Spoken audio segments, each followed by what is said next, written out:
중국 증시 진단해 보겠습니다. 미중 산업경제연구소 조용찬 소장 전화 연결돼 있습니다. 조 소장님. 예, 안녕하십니까? 네, 안녕하세요. 중국 시장 분위기 좀 보죠. 오늘 출러 분위기 썩 좋지가 않았었는데요.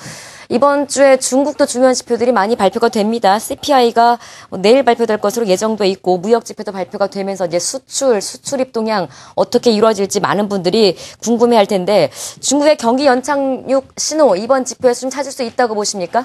네, 결론적으로 말씀드려서 경기 연착륙 신호는 찾을 것으로 보여지는데요. 아무래도 물가는 떨어지고 수출은 호조가 되고요. 그리고 빠르지는 않지만 성장률 지표도 개선이 될 것으로 보여집니다.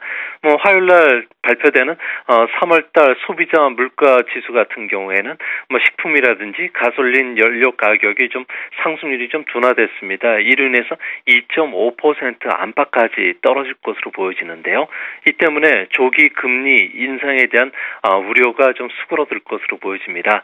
다만 좀 문제는 생산자 물가 지수가 마이너스 2%로 전달 1.6%보다 더 마이너스 폭이 확대될 것으로 보여지는데요. 최근에 철강이나 조선, 태양광 같은 과잉 생산 업종의 그 수요 감소에다 생산 가격이 연속해서 하락했기 때문입니다. 수요일 날에는 무역 지표가 발표되는데요. 3월달 수출은 플러스 12.8%로 두 자릿수를 유지할 것으로 보여지고요. 수입은 마이너스에서 플러스 7.8%로 돌아설 것으로 보여집니다. 무역 수지도 138억 달러로 예상이 되는데요.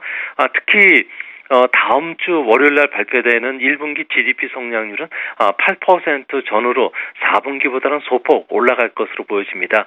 예상보다 조금 못 미치겠지만 그 투자나 수출이 여전히 강세를 유지하고 있다는 점에서는 중국 경제는 2분기에도 빠르지는 않지만 8.2% 전후까지 성장률이 높아질 것으로 보여지는데요. 다만 지금 같은 중국의 부진한 경제 지표 때문에 아무래도 4월, 5월에는 다양한 수요 대책이 나올 수 있다는 점은 주목해서 보셔야 될 점인 것 같습니다. 당장 유통과 서비스 산업 진흥책을 비롯해서 저소득자를 대상으로 한 감세를 통한 소비 촉진책이 나올 것으로 보여지고요. 친환경 자동차라든지 가구, 절전형 가전제품에 대한 보조금 정책도 구체화되지 않을까 보여집니다. 일단은 결론적으로 말씀하시면 경기 연착륙 신호를 찾을 수 있을 것이다. 물가 안정이나 수출 호조 이런 분위기로 중국 경기가 조금 좀 회복될 기미를 보일 것이다라는 결론이신데요. 다음 주에는 또 1분기 중국의 GDP가 발표가 됩니다. 제조업 지표만 보자면 썩 좋다라고 상반기 이야기할 수는 없을 것 같은데 1분기 GDP 결과는 어떻게 예상하십니까? 네, 1분기 GDP는 4분기가 7.9%였는데요. 1분기에는 투자와 수출이 상대적으로 강했지만 소비와 산업 생산은 의외로 좀 약하면서 1분기 GDP는 8% 전후로 나올 것으로 보여집니다. 특히 도시 지역의 고정자산 투자는 21.3%, 그리고 산업 생산은 10%, 소매 판매는 12.5%로 1, 2월 달보다는 0.1에서 0.2%포인트 정도 소폭 상승할 것으로 보여지는데요. 경기 선행 지표라고 할 수 있는 제조업 PMI라든지 그리고 전력 생산량, 도로 화물 수송량을 보면은 2분기에는 GDP 성장률이 조금 빨라진 8.2%로 예상이 됩니다. 이 때문에 철강이나 화학과 같은 소재 쪽은 아무래도 중국의 소비 위축으로 인해서 우리나라 시장에도 좀 악영향을 미칠 것으로 보여지고요. 대신 중국이 이제 다양한 소비 자극책을 쓸 가능성이 높고 또 수요 확충책을 쓸 수 있다는 점에 조금 더 주목하셔야 되지 않을까 보여집니다. 중국 시장 부동산 투기 억제 정책 쓰면서 부동산 관련주들 많이 하락하고 지수가 많이 하락하고 있는데 여기에다가 조류 인플루엔자 감염자가 어마어마하게 확산되고 있다면서요. 이게 시장에 미칠 영향력도 좀 있다고 보시는 것 같아요. 네, 그렇습니다.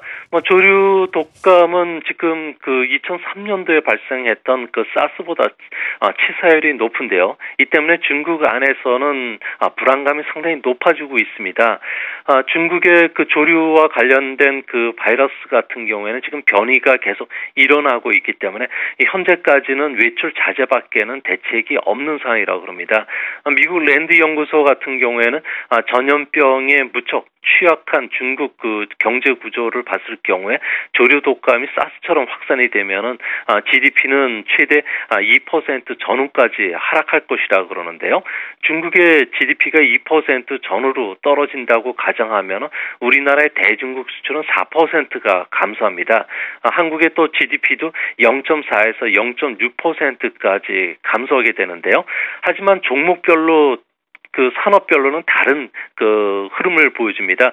백신이라든지 공기청정기, 그 수산물, 그리고 양계에 쓰이는 콩이나 옥수수 선물 가격이 하락함에 따라서 콩을 원료로 사용하는 식용유 같은 경우는 반사 이익이 기대되고요.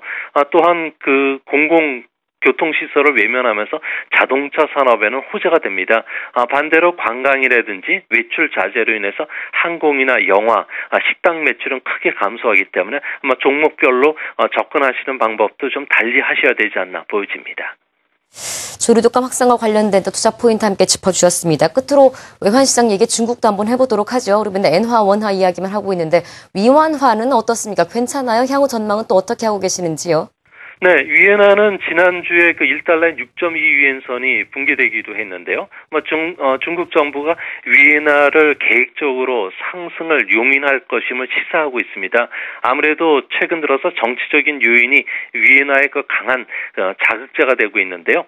미국 재무성이 무역 상대국을 대상으로 한 환율 정책에 관련 보고서를 지금 작성하고 있고요.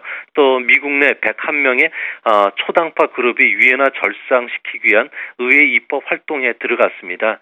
또한 앞으로 그 중국의 그 GDP 성장률이 2분기, 3분기에도 계속 높아질 것으로 보여지기 때문에 아무래도 2분기 이후에는 아마 그 위엔화의 그 절상 속도가 빨라지지 않을까 보여집니다. 네, 중국 시장에 대한 전반적 이야기 한번 쭉 나눠봤고요. 필요한 시장의 방향성 짚어보았습니다. 미중산업경제연구소 조용찬 소장 함께했습니다. 고맙습니다. 네, 감사합니다.